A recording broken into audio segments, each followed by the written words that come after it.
අද ධර්මදේශනාවේ මාතෘකාව හැටියට මජ්ක්‍ධිම නිකායෙහි සඳහන් වන ආශ්චර්ය අద్භූත ධර්ම පිළිබඳව කියවෙන සූත්‍ර දේශනාව තමයි සාකච්ඡා කරන්න බලාපොරොත්තු වෙන්නේ. ආශ්චර්ය අద్භූත ධර්ම සූත්‍රය. බුදුරජාණන් වහන්සේ පිළිබඳවම කරුණු සාකච්ඡා කරන මේ දේශනාවේ වර්තමානයේ වෙනකොට බොහෝ දෙනා මේ භාග්‍යතුන් වහන්සේ කියන්නේ කවුද කියන කාරණාව බොහෝ දුරට අඳුරන්නේ නැහැ. ආන්ගේ නොහඳුනන අයට භාග්‍යතුන් වහන්සේ හඳුන්වා දෙන්නමයි මේ දේශනා මාලාව පටන් ගත්තේ. මේ බුදුරජාණන් වහන්සේ කියන්නේ කොයි වාගේ සුවිශේෂී කෙනෙක්ද කියන කාරණාව නොදන්න නිසා වර්තමානයේ වෙනත් වැරදි අදහස් උන්වහන්සේ පිළිබඳව සඳහන් කරමින් බොහෝ අකුසල් රැස් කෙරෙන අවස්ථා දකින්න තියෙනවා. ඒ නිසා මේ ආශ්චර්ය ධර්ම කාරණාව තුළ භාග්‍යතුන් වහන්සේ කවුද, කොයි විදිහේ උපතක් සහිතව මෙලවට පැමිණියාද කියන කාරණාව සාකච්ඡා කරන නිසා බොහෝ ධර්ම සාගරයක් මේ සූත්‍රය තුලින් එළියට ගන්න පුළුවන්. ඒ නිසා මේ දේශනාව ධර්ම මාතෘකාව හැටියට යොදා ගන්න කල්පනා කළා. පිළිතුරු මේ භාග්‍යතුන් වහන්සේ පිළිබඳව මේ බොහෝ කරුණු අන්තර්ගත සූත්‍ර දේශනාවක් තමයි අපි මේ මාතෘකා කරගත්ත සූත්‍රය. ආශ්චර්ය අద్භූත ධර්ම කියන සූත්‍රය. ඊළඟට මේ සූත්‍රයේ බුදුරජාණන් වහන්සේ දේශනා කළේ සවැත් නුවරදී. ජේතවනාරාමේ වැඩ ඉන්න කාලෙමයි මේ සූත්‍රය දේශනා කළේ. භික්ෂූන් වහන්සේලා දහවල පිණ්ඩපාතයට වැඩලා දන් වළඳලා දන් වැළඳීමෙන් පස්සේ උපස්ථාන ශාලාවට තමයි එකතු වෙන්නේ. බුදුරජාණන් වහන්සේ දාන වළඳලා බුදුරජාණන් වහන්සේ මදක් විවේක ගන්න කාලයක් තියෙනවා. සමහර වෙලාවට භික්ෂූන්ගෙන් ලැබුණ ප්‍රශ්නයක් වෙතොත් ඒට පිළිතුරු සපයලා මද වේලාවක්, දීර්ඝ වේලාවක් නෙමෙයි මද වේලාවක් බුදුරජාණන් වහන්සේ විවේක අරගෙන නැවත භික්ෂූන් වහන්සේලා ඉන්න තැනට සමහර වෙලාවට වඩිනවා. මේ බුදුරජාණන් වහන්සේ උපස්ථාන ශාලාවට වඩින තුරු උපස්ථාන ශාලාවේ රැස් වෙච්ච භික්ෂූන් වහන්සේලා තුල ඇතිවෙච්ච සාකච්ඡාවක්. ඒ සාකච්ඡාවට පිළිතුරු දෙමින් තමයි මේ දේශනාව කරන්නේ. විශේෂයෙන් මේ කරුණ පැහැදිලි කරන්නේ ආනන්ද ස්වාමීන් වහන්සේ. බුදුරජාණන් වහන්සේගෙන් අවසර හම්බ වෙනවා. ඒකට අවසර හම්බ වෙලා උන්වහන්සේ තමයි මේ කරුණ පැහැදිලි කිරීම ආරම්භ කරන්නේ. මෙතන සඳහන් කරනවා අච්චරියං ආවුසෝ අභූතං ආවුසෝ. අච්චරියයි කියලා කියන්නේ මේ අසුරු සැනක් ගහන කාලයක්. අභූතයි කියලා සඳහන් කරලා තියෙන්නේ පෙර නොවු විරු තරම් දෙයක් කියන කාරණාව මේ වචන දෙකේ මේ කෙටිම අර්ථය. නමුත් මේ වචනේ අපි සූත්‍රය තුල ඉදිරියට සාකච්ඡා කරනවා. තථාගතස්ස මහිද්දි කතා මහා ආනුභාවතා සඳහන් කරනවා භාග්‍යතුන් වහන්සේ මහා 이르දිමත් බවත් මහා ආනුභාව සම්පන්න බවත් මෙතනින් පැහැදිලි කරන්න උත්සාහ කරනවා. එනම් මේ භාග්‍යතුන් වහන්සේ මහත් ආනුභාව සම්පන්නයි, මහත් 이르දිමත්. ඉතින් මේ ආනුභාව සම්පන්න බවත් මහත් 이르දිමත් කියන කාරණාවත් වර්තමානයේ සමහර වෙලාවට අපිට අමතක වෙලා යන ස්වභාවයක් දකින්නවා. ඒ නිසා කිසිම ආනුභාවයක් නැති, කිසිම 이르දි සම්පන්න බවක් නැති සාමාන්‍ය පුද්ගලයෙක් වගේ භාග්‍යතුන් වහන්සේ ගැන කතා කරන මට්ටම සමහර වෙලාවට අපිට අහන්න දකින්න ලැබෙනවා. එහෙම නැහැ. භාග්‍යතුන් වහන්සේ උත්තම රතනයක්. මේ රතනයක් කියන කාරණාව අපිට තේරුම් ගන්න බැරි කාරණාවක්. ත්‍රිවිධ රතනය කියලා කියහම මේ රතන තුනම එහෙමයි. ඒ රතන තුනේ ආශ්චර්යමත්ම රතනය තමයි බුද්ධ රතනය බවට පත් වෙන්නේ. එනම් භාග්‍යතුන් වහන්සේ එහෙම 이르දි නැති ආනුභාව නැති කෙනෙක් වුණා නම් භාග්‍යතුන් වහන්සේ රතනයක් බවට පත් වෙන්නේ නැහැ. නමුත් අපිට වඩා අතීතයේ භාග්‍යතුන් වහන්සේට බොහෝම ගරු බුහුමන් දැක්වුවා. මිනිසුන් දෙවි බඹුන් මේ සියලු දෙනාම තමයි භාග්‍යතුන් වහන්සේ රතනයක් හැටියට තීරණය කරලා තියෙන්නේ. එහෙනම් එදත් රතනයක්, අදත් රතනයක්, හෙටත් රතනයක්මයි. ඒ ගුණේ කවදාවත් අඩු වෙන්නේ නැති නිසා ඒ කාරණාවම සාකච්ඡා කරන දේශනාවක් තමයි මේ ආශ්චර්ය අద్భుත ධර්ම දේශනාව. එතන මෙතන සඳහන් කරනවා යත්‍රයි නාම තථාගතෝ අතීතේ බුද්දේ පරිනිබ්බුතේ. බුදුරජාණන් වහන්සේට මහත් වූ හැකියාවක් තියෙනවා. යත්‍රයි නාම තථාගතෝ, මේ හැකියාව මෙසේ සඳහන් කරනවා. මේ සඳහන් කරන්නේ මජ්ක්‍ධිම නිකායේ පිටකේ පාළියමයි මේ තියෙන්නේ.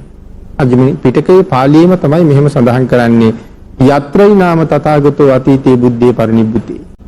මේ භාග්‍යතුන් වහන්සේට හැකියාවක් තියෙනවා අතීතයේ පිරිනිවන් පෑ සියලුම බුදුරජාණන් වහන්සේලා. සියලුම කියලා කියහම අපට නම් සීමාවක් මායිමක් හොයන්න බෑ.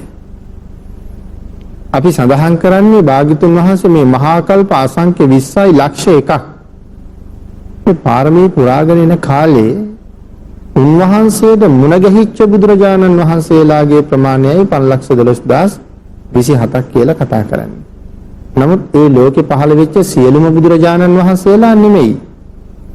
නමුත් මේ ਸਰුවඥතා ඥානයේ තරම මෙතෙක් විශ්ව ධාතුව තුල කොයි තරම් සම්මා සම්බුද්ධ රතන පහළ වුණාද?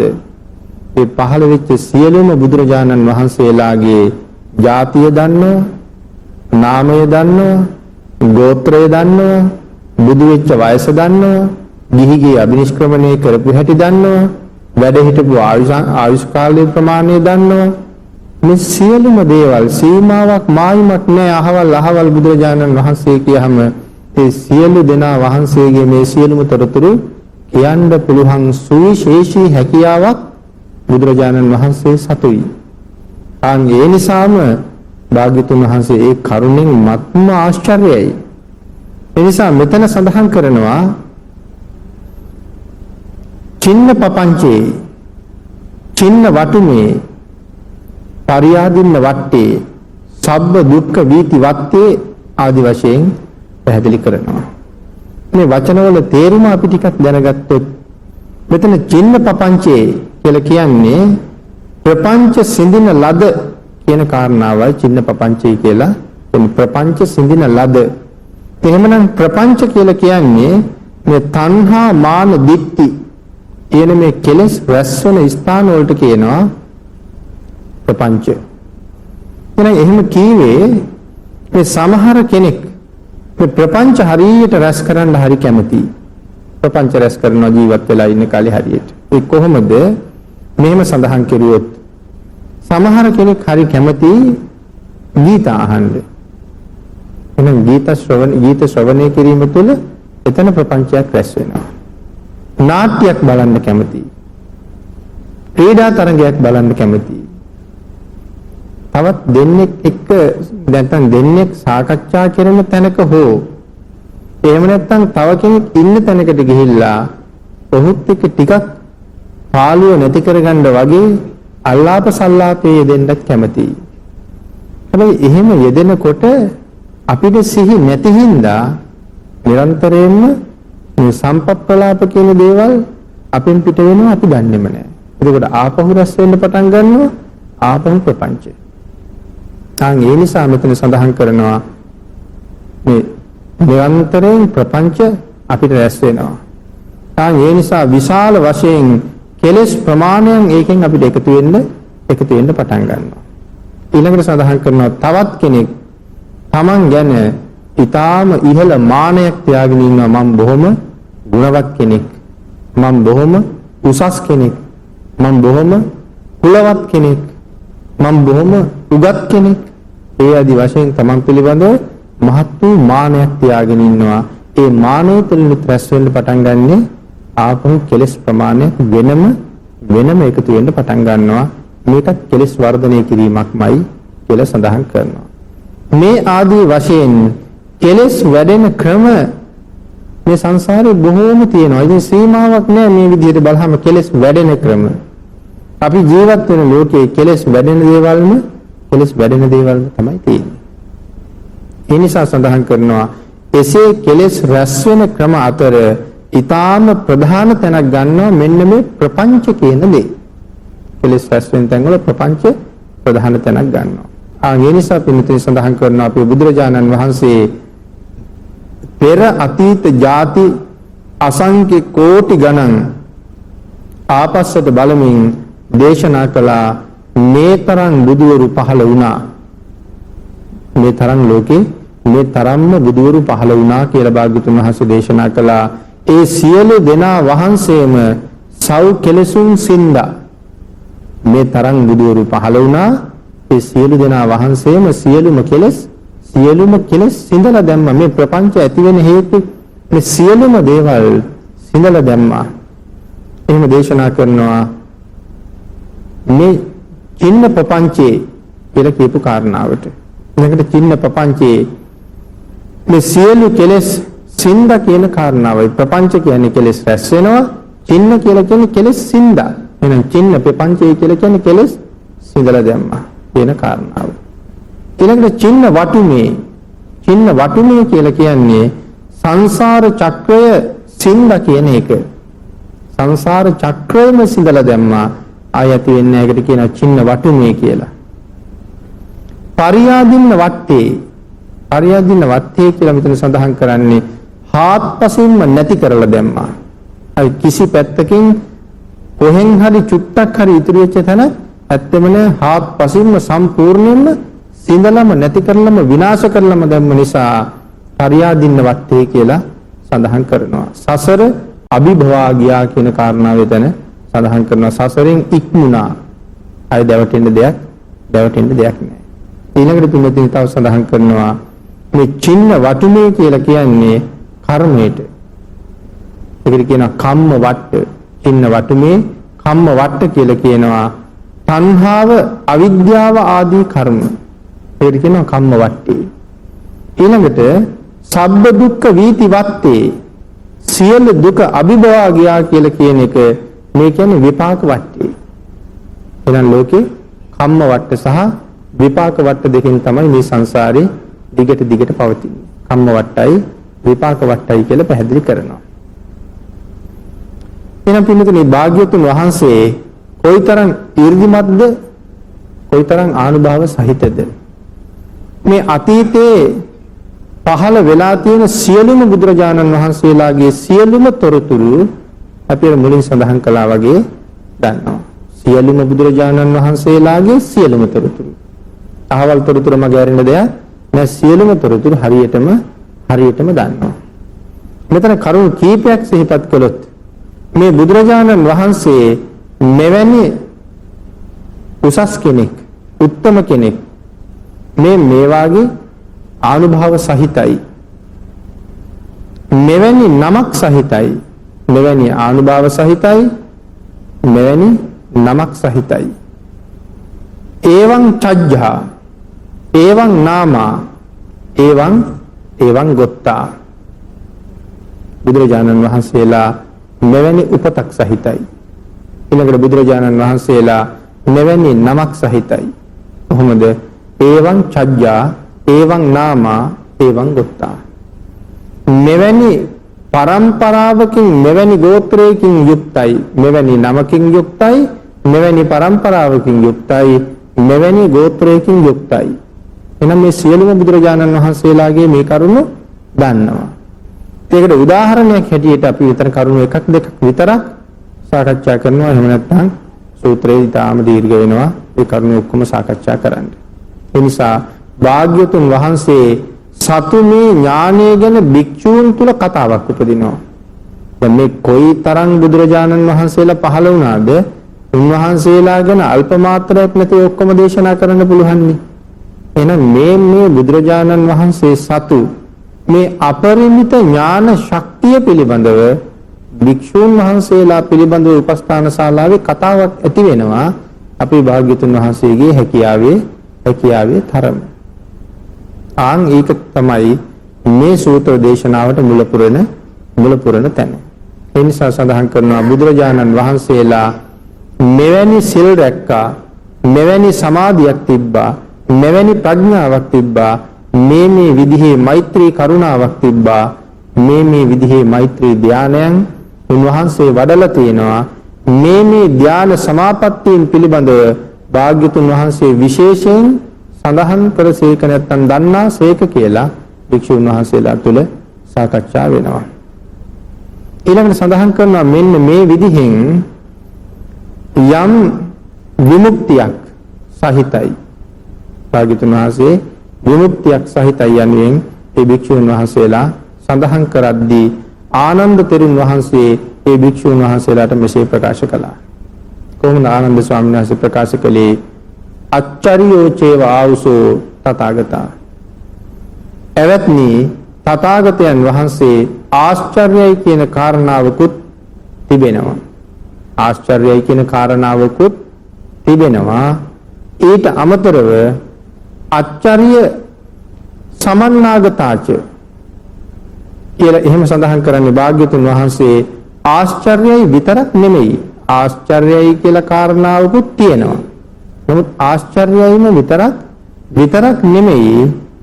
ආශ්චර්ය වූ ධර්මයන්ගෙන්ද සමන්විතයි. භාග්‍යතුන් වහන්සේ ආශ්චර්යයි ඒ විතරක් නෙමෙයි. තවත් ආශ්චර්ය වූ ධර්මයන්ගෙන්ද සමන්විතයි. උන්වහන්සේගේ ආශ්චර්යයි කියන කාරණාවත් ආශ්චර්ය සහිත ධර්මයන්ගෙන් යුක්තයි කියන කාරණාවත් කරුණු දෙකක්. ඒ කාරණාව තමයි මේ ආශ්චර්ය සහිත ධර්මයන් සහ ආශ්චර්ය බව. මේ සූත්‍රයේ ওই කාරණා දෙකම සාකච්ඡා කරනවා. එහෙම කියලා කියන්නේ මේ භාග්‍යතුන් වහන්සේ ආශ්චර්යයි විතරක් නෙමෙයි ආශ්චර්ය ධර්මයන්ගෙන්ද සමන්නාගතයි. අද්භූතාචේව භාග්‍යතුන් වහන්සේ අද්භූතයි. අද්භූත ධර්මයන්ගෙන්ද සමන්විතයි. භාග්‍යතුන් වහන්සේ අද්භූතයි ඒ විතරක් නෙමෙයි අද්භූත ධර්මයන්ගෙන්ද සමන්විතයි. එහෙම කියලා ආනන්ද ස්වාමීන් වහන්සේ මේ භික්ෂුන් වහන්සේලාට සඳහන් කරනවා මේ කාරණාව. කොයි විදිහටද මේ වෙලාවේ බුදුරජාණන් වහන්සේ මේ ස්ථානයට වඩිනවා. ආනන්ද ස්වාමීන් වහන්සේ මේ කරුණ භික්ෂුන් වහන්සේලාට ප්‍රකාශ කරමින් ඉන්න වෙලාවේ භාග්‍යතුන් වහන්සේ විවේකය නිමා කරලා උපස්ථාන ශාලාව පැත්තට වඩිනවා. තාන් ඒ වඩින වෙලාවේ බුදුරජාණන් වහන්සේ පිණ්ඩපාතේ පවාරණය කරලා භික්ෂූන් වහන්සේලාත් පිණ්ඩපාතේ පවාරණය කරලා ඒ විහාරයේම භාග්‍යතුන් වහන්සේ වඩින තුරු බලන් ඉඳලා භික්ෂූන් මේ දිය යුතු අවවාද වෙත්නම් අවවාද දීලා භික්ෂූන් වහන්සේලාට දිය යුතු අවවාදයක් තිබුණා නම් ඒ අවවාද දීලා ගන්ධ කුටියට වැඩලා මද වේලාවක් භාවනානුයෝගීව වැඩ ඉඳලා. ඒතර විවේක ගත්තා කියලා කියන ටිකක් සතපුණා කියන කාරණාව නෙමෙයි. මද වේලාවක් භාග්‍යතුන් වහන්සේ ආපහු භාවනානුයෝගීවයි වැඩ ඉඳලා තියෙන්නේ. භාවනානුයෝගීව වැඩ ඉඳලා මේ විවේකය ඉවර කරලා තමයි උපස්ථාන ශාලාවට මේ වැඩම කරන්නේ. අන් ඒ කාරණාව සඳහන් කරනවා අතකෝ භගවා සායන්න සමයන් පටිසල්ලානා උට්ටිතෝ. එනු කියන්නේ ඉන්පසු භාග්‍යතුන් වහන්සේ හවස් කාලයේ විවේකයෙන් නැගිටලා උපස්ථාන ශාලාව දෙසට වඩිනවා. එහෙම වැඩම කරලා උපසංකමිත්වා පඤ්ඤත්තේ ආසනයේ නිසීදී. එහෙම වැඩ කරලා පනවන ලද ආසනයේ වැඩ හිටියා. ඒ කියන්නේ නිරන්තරයෙන් බුදුරජාණන් වහන්සේ වෙනුවෙන් ආසනය පනවලයි තියෙන්නේ. මේ වඩිනවා දැකලා ආසන පනවනවා ආසන පනවන්න නෙමෙයි. කලින්ම ආසනේ පනවලා තියෙන්නේ. අපි මේ කරුණ සතිපට්ඨාන සූත්‍රයේ සාකච්ඡා කළා.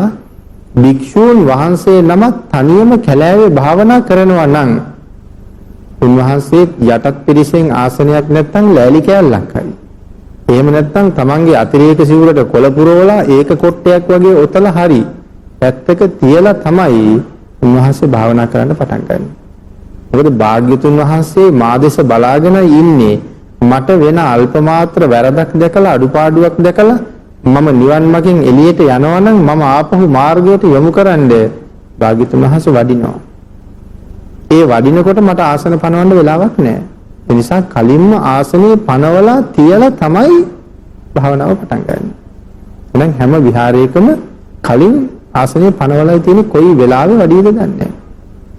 අන් ඒකයි මෙතන කියන්නේ පඤ්ඤත්තේ ආසනේ නිසීදී. පනවා තැබූ ආසනේ වැඩ හිටියා. ඊළඟට භාග්‍යතුන් වහන්සේ වැඩ සිටි කාලේ මේ සියලු ස්ථානවල මේ විශේෂයෙන් ආසනේ පැනෙවුවා කියන අපි සඳහන් කරපු කාරණාව සිහිපත් කරනවා. අන්න ඒ නිසායි පඤ්ඤත්තේ ආසනේ කියලා කියන්නේ පනවන ලද ආසනේ වැඩ හිටියා කියලා. එසේ පනවන ලද ආසනයේහි වැඩ හිඳ භාග්‍යතුන් වහන්සේ භික්ෂුන් වහන්සේලාගෙන් අහනවා මහණෙනි තථාගතයන් වහන්සේගේ පැමිණීම නිසා කුමන ධර්ම කාරණාවක් නතර කළාද? මා එන්න කලින් කුමන ධර්ම කාරණාවක යෙදිලා හිටියද? තථාගතයන් වහන්සේගේ පැමිණීම නිසා කුමන ධර්ම කාරණාවක් අතරමඟ නතර කළාද? කියලා භික්ෂුන් වහන්සේලාගෙන් අහනවා. ඒ අහනකොට භික්ෂුන් වහන්සේලා උත්තර දෙනවා. සඳහන් කරනවා ඒ උත්තර දෙන්නේ මේ වෙනකොට සාකච්ඡා කරමින් හිටියේ මොකද්ද? ඒ සාකච්ඡාව පවත්වපු විදිහටම තමයි ඒ උත්තරේ දෙන්නේ. ඒතර අපි මේ වගේ කාරණාවක ඉඳලා හිටියා කියලා උත්තර දෙන්නේ නැහැ. මෙතෙක් යෙදෙමින් හිටපු කාරණාව ඒ වචනයෙන්ම ඒ විදිහටම විස්තර කරනවා. දැන් අතීතයේ රජුරුවන්ගේ පණිවිඩය අරන් ගියපු ඇතැම් සේවකයෝ තව රජ කෙනෙක් ගාවට ගිහිල්ලා මේ රජුරුව කියාපු වචන ටික කියනවා මිසක් පණිවිඩය අරන් ගියාපු කෙනාගේ වචන කියන්නේ නැහැ. රජුරුව කියාපු වචනෙමයි. රජුරුව අර රජුරුවන්ට ටිකක් පහත් මට්ටමේ වචනයක් කියලා පණිවිඩය කිව්වනම් පණිවිඩය ගෙනියපු පුද්ගලයා කියන්නේ එහෙම්මමයි. ඉතින් සමහර රජවරු අතින් පණිවිඩකාරයා මරුන් කාලක් තියෙනවා. අර විදිහට වචනේ කියාපු හින්දා. ඉතින් බොහොම ධර්මානුකූල රජවරු නම් එහෙම කරලා නැහැ. නමුත් දුෂ්ට රජවරු අතින් එහෙම මරුන් කාපු අවස්ථාවක් තියෙනවා. මොකද අතීතයේ අය එහෙමයි. තව කවුරු හරි යමක් ගිහින් අහවලාට කියන්න කිව්වොත් තමන්ගේ වචනයෙන් නෙමෙයි කියන්නේ කතාව කියපු කෙනාගේ වචනයෙන්මයි ඇවිල්ලා කියන්නේ. එහෙනම් මෙතනත් වෙන්නේ ඒකමයි. ඒ නිසා සඳහන් කරනවා ඉද භන්තේ අම්මහකං පච්චාබත්තං පිණ්ඩපාත පටික්කන්තානං. ස්වාමීනි අපි මේ පිණ්ඩපාතෙන් වැළකීලා පිණ්ඩපාත පටික්කන්තානං පිණ්ඩපාතෙන් වැළකීලා උපස්ථාන ශාලාවට රැස් වෙලා ඉන්න අතර මෙවැනි කතාවක් අපි අතර ඇති වුණා. කොහොම කතාවක්ද? අච්චරියං ආවුසු අභූතං ආවුසු. ඒ කතා කර හිටිය අනුපිළිවෙලටම ඒක අපි සාකච්ඡා කරපු ටික එහෙම්මම භාග්‍යතුන් වහන්සේ සඳහන් කරනවා. ඊළඟට සඳහන් කරනවා භාග්‍යතුන් වහන්සේට ඒ කාරණාව පැහැදිලි කරපු නිසා ආන්ගේ විදිහටම බුදුරජාණන් වහන්සේ යම් ප්‍රශ්නයක් අහුවා නම් නැත්නම් ආනන්ද ස්වාමීන් වහන්සේ යම් ප්‍රශ්නයක් අහුවා නම් ආනන්ද ස්වාමීන් වහන්සේට යම් උත්තරයක් අර ස්වාමීන් වහන්සේලා දුන්නද ඒ උත්තරයත් එහෙම්මම ආනන්ද ස්වාමීන් වහන්සේට උන්වහන්සේලා පිළිතුරු දුන්නා නම් ඒ සියලු පිළිතුරු ඒ විදිහටම භාග්‍යතුන් වහන්සේට සඳහන් කරනවා. මේකෙන් කියවෙන්නේ අතීතයේ අයගේ පුදුමාකාර මතක ශක්තියක් තිබුණා. මේ ආපු දේ පහුගියපු දේ ඒ විදිහටම හරියට පොතක කඩදාසියක සටහන් කරලා තිබුණා වගේ ඒ වචන ටික ආපහු කියාගෙන යෑමේ පුදුම මතක ශක්තිය පුදුම හැකියාවක් ඒ ඇයිට තිබුණා. ඒ නිසා ඒ වචන එහෙම්මම පැහැදිලි කරනවා. ඒ නිසා ඒවං වච්චා මෙසේ ඉපදීම කොහොමද සඳහන් කරනවා. ඒවං වච්චා මේ වචන කීපයක් සඳහන් කරනවා. අර කාරණා ටික සඳහන් කළාට පස්සේ මේ බුදුරජාණන් වහන්සේලාගේ ඉපදීම කෙසේද කියලායි මේ කියන්නේ. ඒවං වච්චා විපස්සී බුදුරජාණන් වහන්සේගේ උන්වහන්සේගේ කුලය සඳහන් කරනවා ශාස්ත්‍රීය කියලා. විපස්සී බුදුරජාණන් වහන්සේගේ කුලය ශාස්ත්‍රීය කුලයයි. විපස්සී භාග්‍යතුන් වහන්සේගේ ගෝත්‍රය සඳහන් කරනවා කොණ්ඩඤ්ඤ. ශාස්ත්‍රීය කුලය කොණ්ඩඤ්ඤ ගෝත්‍රය.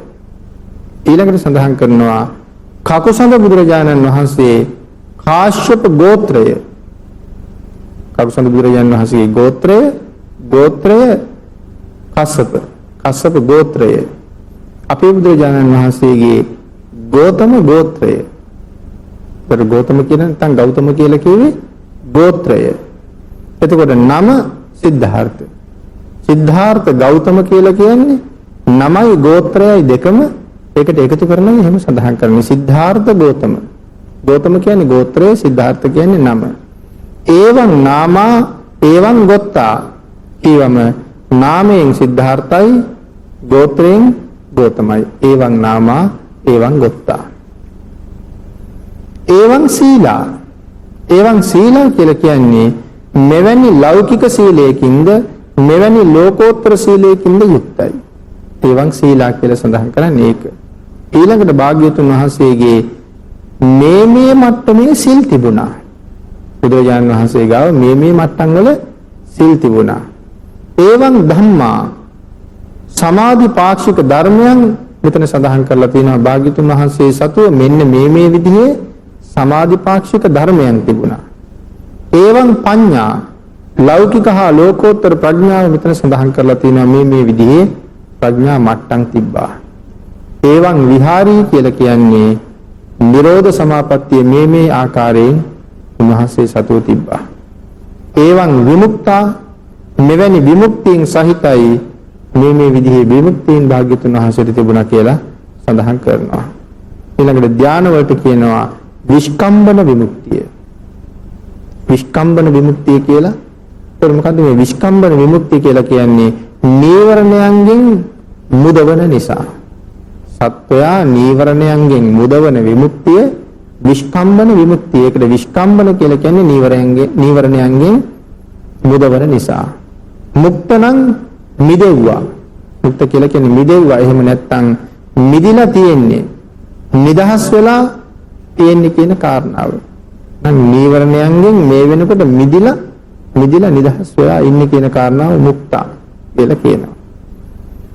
විස්කම්බන විමුක්තිය නීවරණයන්ගෙන් විශේෂයෙන් මිදුන නිසා මේ ධාන වලට කියන විස්කම්බන විමුක්තිය කියලා. නීවරණයන්ගෙන් විශේෂයෙන් මිදලා ධාන වලට ඇවිල්ලා අනේ කාරණාවටත් මේ විස්කම්බන විමුක්ති කියන කාරණාව සඳහන් කරනවා.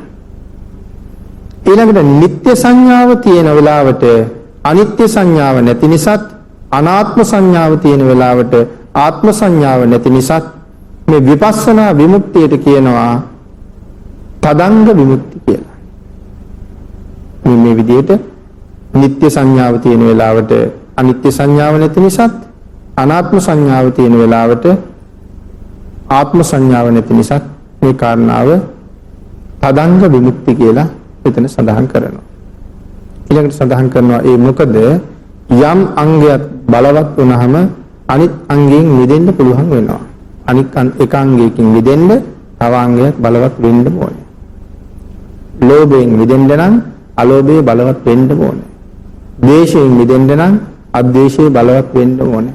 රාගයෙන් මිදෙන්න නම් විරාගය බලවත් වෙන්න ඕනේ. එහෙනම් එකකින් එකක් බලවත් වුණාම අනිකින් මිදෙන්න හරි පහසුයි.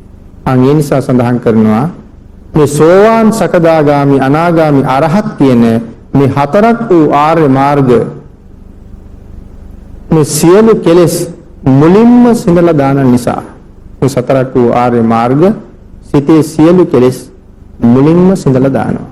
අයි කෙලෙස් වලට උපදින්න ඉඩ තියන්නෙම නැති නිසා සෝවාන් සකදාගාමි අනාගාමි අරිහත් යන සතරක් වූ ඵලයන් හතර මේ මාර්ග හිතේ ආනුභාවයෙන් නැති කළ කෙලෙස් වලින් විශේෂයෙන් මිදිලා නිසා ඒකට කියනවා පටිපස්සද්දි විමුක්ති කියලා. පටිපස්සද්දි විමුක්තිය කියලා කියන්නේ ඒ ආර්ය මාර්ගයෙන් සියලු කෙලෙස් සිඳලා දාලා. ඊළඟට සඳහන් කරනවා ලොකු උත්සාහයක් නැතුව සංසිඳන විමුක්තියක් තියෙනවා ඵල හිතේ. ලොකු උත්සාහයක් දරන්න ඕනේ ඵලසිතේ විමුක්තිය ගාවට යන්න. මොකද කලින් මාර්ගසිතේදී මේවා සිඳලා දාලා තියෙන්නේ. එහෙනම් ඵලසිතේදී ඒක සිඳින්න ඒ තරම් වෑයම් කරන්න ඕනේ නැහැ. මාර්ගසිතේදී ඒකට සෑහෙන්න පිළියම් කරලා තියෙන නිසා. ඊළඟට සඳහන් කරනවා මාර්ගසිතෙන් උත්සාහ කරලා කෙලස් කපලා තියෙන නිසා ඵලසිතට තියෙන එහි ඵලයේ භුක්ති විඳීම විතරයි. මාර්ගසිත ලැබෙන වෙලාවේ කෙලස් ඔක්කොම කපලා දාලා දැන් සුද්ධ පවිත්‍ර කරලායි තියෙන්නේ. මේ හදලායි තියෙන්නේ. දැන් තියෙන්නේ ජීවත් වෙන්නයි. එහෙනම් ඵලසිත කියලා කියන්නේ කෙලස් කපලා දාලා තියෙන එකේ සුවය භුක්ති විඳින විතරයි එතන ඉතුරු වෙලා තියෙන්නේ. එන්නතින් මෙන්න මේ ආකාරයට මේ නිර්වාණය සියලු කෙලෙසුන්ගෙන් දුරස් වුණ නිසා නිස්සරණ විමුක්ති කියලා කියනවා. සියලුම කෙලෙස් වලින් ඈත තමයි නිවන තියෙන්නේ. අන් එතෙන්ට ගියපු නිසා නිස්සරණ කියලා කියනවා. සියලු කෙලෙස් වලින් ඈත් වෙලා. එතකොට සඳහන් කරනවා භාග්‍යවතුන් වහන්සේලා මේ විදිහේ විමුක්තියෙන් සහිතයි කියලා සඳහන් කරාම පදංග විස්කම්බන සමුච්ඡේද පටිපස්සද්දි නිස්සරණ කියන මේ විමුක්ති පහෙන් මොන මට්ටමින් මේ භාග්‍යතුන් වහන්සේලාට මේ විමුක්ති පහ තිබ්බද කියන එක තමයි මෙතන මේ සාකච්ඡා වෙන්නේ. ආශ්චර්ය අද්භූත ධර්ම සූත්‍රයේ සාකච්ඡා වෙන්නේ මෙන්න මේ තදංග විස්කම්බන සමුච්ඡේද පටිපස්සද්දි නිස්සරණ කියන මේ විමුක්ති උන්වහන්සේලා සතුව කොයි විදිහට තිබුණද කියන කාරණාව මේ සූත්‍රය තුල සූත්‍රේ පුරාම සාකච්ඡා වෙන කරුණ. ඊළඟට පින්නතනේ මේ විදිහට පිළිතුරු දුන්නාම බුදුරජාණන් වහන්සේගේ ප්‍රශ්නයට උත්තර දුන්නාම භාග්‍යතුන් වහන්සේ ආනන්ද තෙරුන් වහන්සේ අමතලා මෙන්න මේ විදිහට සඳහන් කරනවා. එහෙනම් ආනන්ද ඔබට වහවහ තථාගතයන් වහන්සේගේ ආශ්චර්ය කරුණු වැටහෙවා. මේ ආශ්චර්ය කරුණු සාකච්ඡා කරමින් හිටියේ මේ ඥාන ශක්තියින් කොච්චර ආශ්චර්යද. ඊළඟට ඒ කාරණාව සඳහන් කරාම භාග්‍යතුන් වහන්සේ ආනන්දයන් වහන්සේටයි පැහැදිලි කරන්නේ ආනන්ද එහෙමනම් ඔබට භාග්‍යතුන් වහන්සේ සතු ඒ ආශ්චර්ය කරුණු වහවහ වැටහෙවා කියලා බුදුරජාණන් වහන්සේම සඳහන් කරනවා. එහෙම ප්‍රකාශයක් බුදුරජාණන් වහන්සේ සිද්ධ කරාම සම්මුඛා මේතං බන්තේ භගවතෝ සුතං සම්මුඛා පටිග්ගහිතං ආනන්ද ස්වාමීන් වහන්සේ සඳහන් කරනවා ස්වාමීනි භාග්‍යතුන් වහන්සේ ඔබ වහන්සේගේ ඉදිරියේදී මම අහලා තියෙනවා. ඔබ වහන්සේගේ ඉදිරියේමයි මම අහලා තියෙන්නේ. ඉදිරියේදී මම පිළි අරගෙන තියෙනවා මේ කාරණාව. ඔබ වහන්සේගේ ඉදිරියේදී මම අහලා තියෙනවා. ඔබ වහන්සේ ඉස්සරහදීම මම පිළි අරගෙන තියෙනවා මේ කාරණාව. ඒ නිසා සතෝ සම්පජානෝ ආනන්ද බෝධිසත්වෝ තුසිතං කායං උප්පජ්ජි. දැන් මේ ප්‍රකාශ කරන්නේ ආනන්ද හාමුදුරුවෝ බුදුරජාණන් වහන්සේගෙන් අහගෙන උන්වහන්සේ ඉදිරියේම පිළි අරන් තියෙන කාරණාව සතෝ සම්පජානෝ ආනන්ද එදා භාග්‍යතුන් වහන්සේ මට මේක මෙහෙම දේශනා කළා. ඒ වචනේම ආනන්ද ස්වාමීන් වහන්සේ භාග්‍යතුන් වහන්සේට ඒක ප්‍රකාශ කරනවා සතෝ සම්පජානෝ ආනන්ද බෝධිසත්වෝ තුසිතං කායං උප්පජ්ජි. කලින් දවසක භාග්‍යතුන් වහන්සේ තමන් වහන්සේට දේශනා කරලා ඒ දේශනා කරපු වචනවල මෙන්න මේ විදිහටම සඳහන් වෙනවා. ආනන්ද බෝධිසත්වයන් වහන්සේ ඊතා සිහියෙන් ප්‍රඥාවෙන් දිව්‍ය ලෝකයේ උපදිනවා. ඊතාම සිහියෙන් ප්‍රඥාවෙන් දිව්‍ය ලෝකයේ උපදිනවා බෝධිසත්වයන් වහන්සේ. එතකොට මේ බෝධිසත්වයන් වහන්සේ සිහියෙන් ප්‍රඥාවෙන් දිව්‍ය ලෝකයේ උපදිනවා කියලා විශේෂ කරලා සඳහන් කරාම අනික් දිව්‍ය ලෝකයේ උපදින අයට සිහිය ප්‍රඥාවක් නැද්ද කියලා ප්‍රශ්නයක් එනවා බෝධිසත්වයන් වහන්සේට විතරද සිහියෙන් ප්‍රඥාවෙන් දිව්‍ය ලෝකයේ ඉපදෙන්න පුළුවන් උනේ. එහෙනම් ඒ කාරණාව ආශ්චර්ය කාරණාවක්. ඒ නිසා ඒක මෙතන සාකච්ඡා කරන්න වෙනවා. යම්පි බන්තේ සතෝ සම්පජානෝ බෝධිසත්වෝ තුසිතං කායං උපපජ්ජි.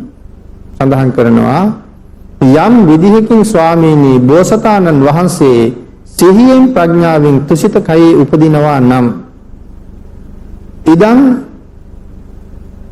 පාහං බන්තේ භගවතෝ අච්චරියං අබ්බූතං ධම්මං ධාරෙය්‍ය. මේ ධර්මය භාග්‍යතුන් වහන්සේ පිළිබඳව අච්චරිය අද්භූත ධර්මයක් ලෙස මම දරමි. භාග්‍යතුන් වහන්සේ සිහියෙන් දෙව්ලොව උපදිනවා කියන එක තුසිතේ උපදිනවා කියන එක ආශ්චර්ය අද්භූත කාරණාවක් විදිහට මම දරමි කියලා ආනන්ද තෙරුන් වහන්සේ ප්‍රකාශ කරනවා. ඊළඟට සම්මුඛා මේතං භන්තේ භගවතෝ සුතං සම්මුඛා පටිග්ගහිතං. සඳහන් කරනවා ඔබ වහන්සේ ඉදිරියේහි මම මේ කාරණාව අහලා තියෙනවා. ඔබ වහන්සේ ඉදිරියේදීම මම මේ කාරණාව පිළි අරගෙන තියෙනවා. අහලා තියෙනවා පිළි අරගෙන තියෙනවා. මොකක්ද? සතෝ සම්පජානෝ ආනන්ද බෝධිසත්වෝ තුසිතේ කායේ අට්ඨහසි. එනම් මොකද්ද? බෝසතුන් තුසිතේ ඉන්න කාලේ සිහියෙන් ප්‍රඥාවෙන් වැඩ හිටියා. තුසිතේ ඉන්න කාලේ බොහොම සිහියෙන් සහ ප්‍රඥාවෙන් වැඩ හිටියා කියන කරුණ ආශ්චර්ය අద్భుත කාරණාවක් ලෙස සඳහන් කරලා තියෙනවා. ආනන්ද තෙරුන් වහන්සේ ඒකත් ඒ විදිහටම දරන බව ප්‍රකාශ කරනවා. ඊළඟට පින්විතනි මේ පිළිබඳව අට කතාවේ මොනවා විස්තර කරනවද?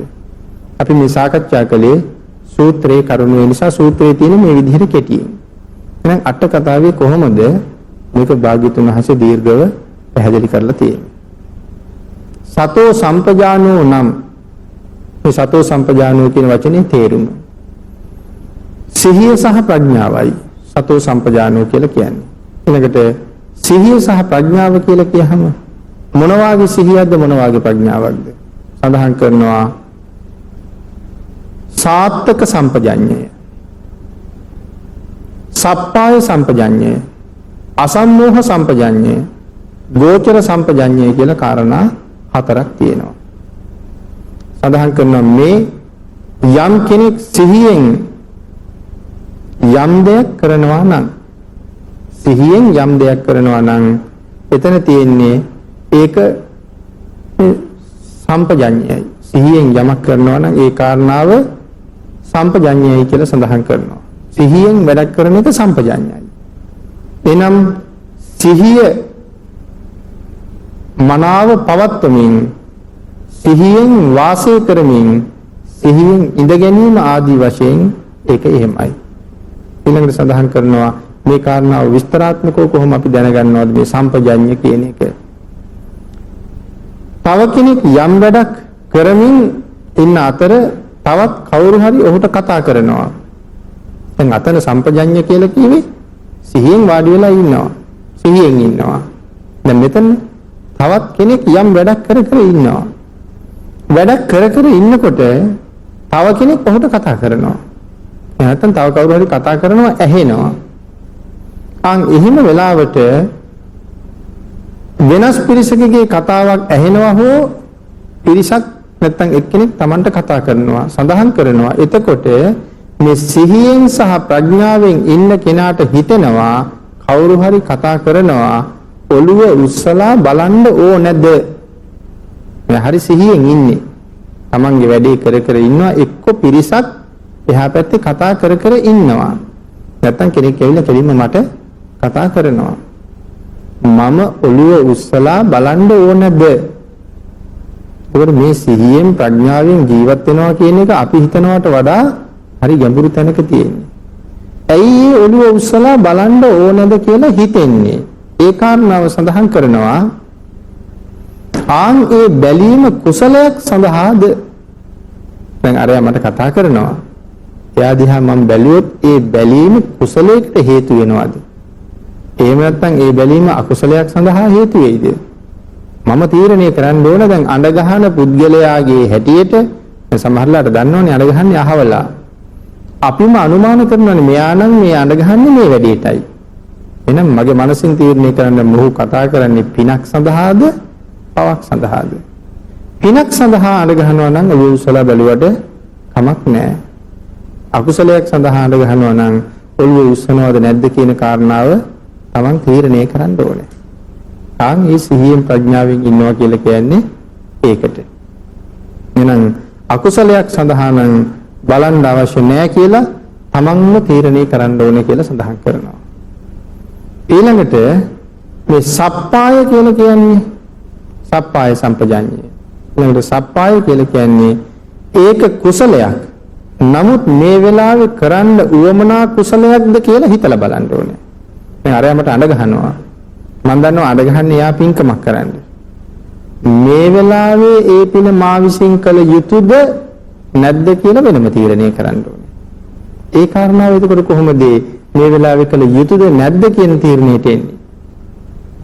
එහෙම නැත්නම් කෙනෙක් භාවනා කරනවා. මෙතනදී සඳහන් කරන්නේ කෙටියෙන් සඳහන් කළොත් මා අතින් අඩුවෙන් කෙරෙන පිනක් තියෙනවා නම් ඒ වගේ දෙයක් සඳහා අඬ ගහනවා නම් ඒකට යෙදෙන්න. හැබැයි මම නිතරම කරන වැඩක් සඳහා අඬ ගහනවා නම් මම කර කර ඉන්නේ ඊට වඩා වටින පින්කමක් නම් මේක දාලා ඒකට යන්න ඕනේ නෑ. මොකද නිතර මං අතින් කෙරෙනවා අඩු අර අඬ ගහන දෙයට වඩා වටින පින්කමක් මං කරමින් ඉන්නවා. ඒ නිසා ඒක දාලා අරකට යන්න ඕනේ නෑ. ඒක තමන් තීරණය කරන්න ඕනේ. ඒ කාරණාවයි මෙතන සඳහන් කරන්නේ. උදාහරණයක් අරගත්තොත් මෙහෙම තව කෙනෙක් මල් පූජා කරන්න මට අඬ ගහනවා. මම භාවනා කර කර ඉන්නවා. මට සාමාන්‍යයෙන් භාවනා කරන්න ලැබෙන අවස්ථාව අඩුයි. ඒ වුණාට මම උදේ හවස මල් පූජා කරනවා. එහෙනම් මම නිතර කරන භාවනාව නිතර කරන මල් පූජාවට වඩා අඩුවෙන් කරන භාවනාව කරගන්න එක වටිනවා. හැබැයි මම භාවනාත් කරනවා. දැන් අරයා මට මල් පූජාවකටත් අඬ ගහනවා. හැබැයි මම නිතරම කරන මල් පූජාව වාගේ මල් පූජාවකට නෙමෙයි අඬ ගහන්නේ. ඊටා විශේෂ මල් පූජාවකට. එහෙමනම් ඒ විශේෂ මල් පූජාවක් හැමදාම කරන්නේ නැහැනේ. ඒ නිසා එහෙනම් විශේෂ මල් පූජාවට සහභාගී වෙන එක වටිනවා. මොකද ඒක කලාතුරකින් කෙරෙන වැඩක්. ඒ නිසා ඒකට යෙදෙන එක ඊට වඩා වටිනවා. මෙතන මේ සම්පජඤ්ඤය පැහැදිලි කරන්නේ මේ දෙක ගත්තේ උදාහරණයක්. ඉතින් ඒක හැම වෙලාවෙම බලන්න ඕනේ මං අතින් නිතර කෙරෙන කුසල් මොනවද? අඩුවෙන් කෙරෙන කුසල් මොනවද? හැම වෙලාවෙම ඉඩ දෙන්න ඕනේ අඩුවෙන් කෙරෙන කුසලයේ සම්පූර්ණ කරගන්න. ඊළඟට මේ කාරණා තුනම කුසල් එතනදී මොන කුසලයේද කරන්න ඕනේ? මේ හැම එකම කුසල් මොන කුසලයේද කරන්න ඕනේ කියලා Taman තීරණය කරන්න ඕනේ. ඊළඟට සඳහන් කරනවා විශේෂයෙන් Taman නිතර නොකරන කුසල් හැම වෙලාවෙම කරන්න උත්සාහ කරන එක වටිනවා. නිතර කෙරෙන්නේ නැති කුසල් කරන්න හැම වෙලාවෙම උත්සාහ කරන එක වටිනවා. ඊළඟට සඳහන් කරනවා මේ සප්පාය සම්පජඤ්ඤය නැත්නම් සප්පාය කියන්නේ මේ වෙලාවේ මේ කුසලයේ කරන්න ඕනේ කියලා වෙනම තීරණයක් තියෙනවා. මේ වෙලාවේ මං විසින් මේ පින්කම කරන්න ඕනේ කියලා වෙනම තීරණයක් තියෙනවා. ඊළඟට සඳහන් කරනවා ගෝචර සම්පජඤ්ඤය. මොකද්ද මේ ගෝචර සම්පජඤ්ඤය කියලා කියන්නේ? ඒක සඳහන් කරනවා මේ වෙලාවේ මේ වැඩේ යෙදුනොත් මගේ භාවනාවේ සිහිය නැති වෙයිද කියලා වෙනම හිතන්න ඕනේ. දැන් නිතර භාවනා කරන කෙනෙක් දැන් වැඩි පුරම කාලේ භාවනාවටයි යොදලා තියෙන්නේ. ඒ නිතර භාවනා කරන කෙනා භාවනාවෙන් අවදි වුණත් පැයක් හමාරක් ගත කරලා එක්ක දාන වේලාවට විතරක් නැගිට්ටා. එහෙම නැත්නම් වෙන විශේෂ පිරිසක් හම්බ වෙන්න නැගිට්ටා. එහෙම නැත්නම් තවත් සිල්වන්ත පිරිසක් වෙනුවෙන් නැගිට්ටා. දවසේ වැඩි කාලයක් භාවනාවටයි යොදන්නේ. ඒ නිසා මේ ඉගු භාවනාවල් කරන උත්තමයන් වහන්සේලා සාමාන්‍යයෙන් ඔය හම්බ වෙන මේ ප්‍රවෘත්ති පත්‍රයක් කරවන්නව කියවන්න යන්නේ නැහැ. මොකද ඊට පස්සේ ඒ ගැටීමත් එක්ක අර භාවනාවෙන් ලබාගත් සුවය ඒ සංසිඳන බව මේ ගැටීමත් එක්ක නැතුව යනවා. ඒ වගේ දේවල් කියවන්න යන්නේ. එතකොට ඔය චිත්‍රපටි බැලීම් වගේ දේවල් නැත්නම් රූපහානි නරඹීම් වගේ දේවල් වලට යන්නේ. මොකද ගැටීම් සහ ඇලීම් දෙකම එනවා. ඒ වගේ දේවල් වලින් මගේ අර භාවනා සිත paludu වෙනවා. ඒ නිසා මෙතන සඳහන් කරන්නේ ඒකයි. භාවනාවේ සිහිය ආහාර ගන්න අවදි වුණාත් මම ඊටාම සිහියෙන් තමයි ආහාර ටික ගන්නෙ. ගෙදර කෙනෙක් මගෙන් ප්‍රශ්නයක් ඇහුවත් බොහොම සංසුන්ව ඒ ප්‍රශ්නෙට උත්තර දෙන්නේ හරි කල්පනාවෙන්. මොකද මගේ අර සිහිය බිඳගන්නේ නැහැ. හරි කල්පනාවෙන් උත්තරයක් දීලා වහාම පිරිසෙන් මිදෙන්නම තමයි උත්සාහ කරන්නේ. මේ මෙතෙන්ට එන්න හදන පුද්ගලයාගේ හැටිමයි. හැම වෙලාවෙම අන් අයගෙන් ඈත් වෙන්නමයි හදන්නේ. එහෙම කාරණාවක් මෙතන සඳහන් කරන්නේ මේ වැඩේට යෙදුනොත් මගේ භාවනා සිහියට යම් කරදරයක් වෙයිද කියලා තමන් එහෙනම් වැඩේට යෙදෙන්න ඉස්සරලා තීරණය කරන්න ඕන. පිරිස් එක්ක කලබල සහිතව වැඩ කරනකොට අර සිහියට හානි වෙනවමයි. ඒ නිසා මම මේ කලබලකාරී වැඩේට යනවාද ඒකත් මහ පිංකමක් වෙන්න පුළුවන්. නැත්තම් මම බොහොම අමාරුවෙන් හදාගත්ත මේ හිත රැකගෙන ඒ සිහිය පවත්වාගෙන මේක ඉදිරියට ගෙනියනවාද කියන කාරණාව මම තීරණය කරන්න ඕන. ඒකට කියනවා ගෝචර සම්පජඤ්ඤය කියලා. එහෙනම් මේ දවස්වල මම කරන භාවනාවේ මේ කාරණාව ඒ සඳහා සුදුසු නෑ. මේ දවස්වල කරගෙන යන භාවනාවේ හැටියට මේ වැඩේ යෙදෙන එක ඒ තරම් සුදුසු නෑ. එහෙම හිතලා එය නොකර ඉන්න එක හොඳයි. මේ දවස්වල කරන භාවනාවට මේ යෙදෙන වැඩෙන් හානියක් වෙනවා නම් ඒ වැඩේ නොකර ඉන්න එක හොඳයි කියලා සඳහන් කරනවා. අර භාවනා මානසිකාරය ආරක්ෂා කරන එක ඊට වඩා වටිනවා. ඊළඟට නෑ මට මේ සිහිය පවත්වාගෙනම මේ වැඩේ කරන්න පුළුවන් කියලා හිතෙනවා නම් ඒ වැඩේට යෙදුනට කමක් නෑ. සිහිය පවත්වාගෙන යෙදෙන්න පුළුවන් නම් යෙදුනට කමක් නෑ කියලා සඳහන් කරනවා. ඊළඟට අසම්මෝහ සම්පජඤ්ඤය. අසම්මෝහ සම්පජඤ්ඤය කියලා කියන්නේ ඒ වැඩේ කරන ගමන් සිහිය පවත්වනවා කියන එකයි. වැඩේ කරන ගමන් සිහිය පවත්වනවා. ඒක කොහොමද සඳහන් කරනවා? සිහිය ප්‍රඥාව දෙකම හොඳට තියෙනවා නම් සෑම ක්‍රියාවකදීම මට කලින් මෙවැනි තීරණ අරගන්න පුළුවන්කම තියෙනවා. නැත්නම් කලින් මෙවැනි තීරණ 3ක් අරගෙන ක්‍රියාව කරද්දී සිහිය පවත්වන්න ඕනේ. මම මේවට සහසම්බන්ධ වෙනවද නැද්ද? මේ තීරණ අරගෙන ක්‍රියාව කරද්දී සිහිය පවත්වන්න ඕනේ කියලා සඳහන් කරනවා. ඒකට තමයි මේ සතෝ සම්පජඤ්ඤය කියලා කියන්නේ. ක්‍රියාව කරන ගමන් මේ සිහිය පවත්වාගෙන මට යෙදෙන්න පුළුවන්ද කියන කාරණාව. ඊළඟට පින්නතුනේ දිව්‍ය ලෝකේ ඉන්න දෙවි කෙනෙකුට මෙවන් සිහියක් ප්‍රඥාවක් තියෙනවා කියන එක ආශ්චර්ය අద్భుත කාරණාවක් කියලා සඳහන් කරනවා. මේ අපි කතා කරපු සිහියයි ප්‍රඥාවයි දිව්‍ය ලෝකේ ඉන්න දෙවියෙක් විසින් කොහොම පවත්වා ගන්නවද? යම් දෙවියෙකුට ඒක පවත්වා ගන්න පුළුවන් නම් හැබැවින්ම ඒක ආශ්චර්ය කාරණාවක්ම තමයි කියලා සඳහන් කරනවා. ඒ කියන්නේ දිව්‍ය ලෝකේ කියන්නේ අතිශයින්ම පංචකාමයි. මේ වාගේ නෙමෙයි මීට වඩා අපිට හිතා ගන්නවත් බැරි පංචකාමයක් එහි තියෙනවා. ආන් ඒ පංචකාම ලෝකයේ තුල සිහියෙන් කටයුතු කරන්න පුළුවන් නම් ආශ්චර්යයි කියලාමයි සඳහන් කරන්නේ.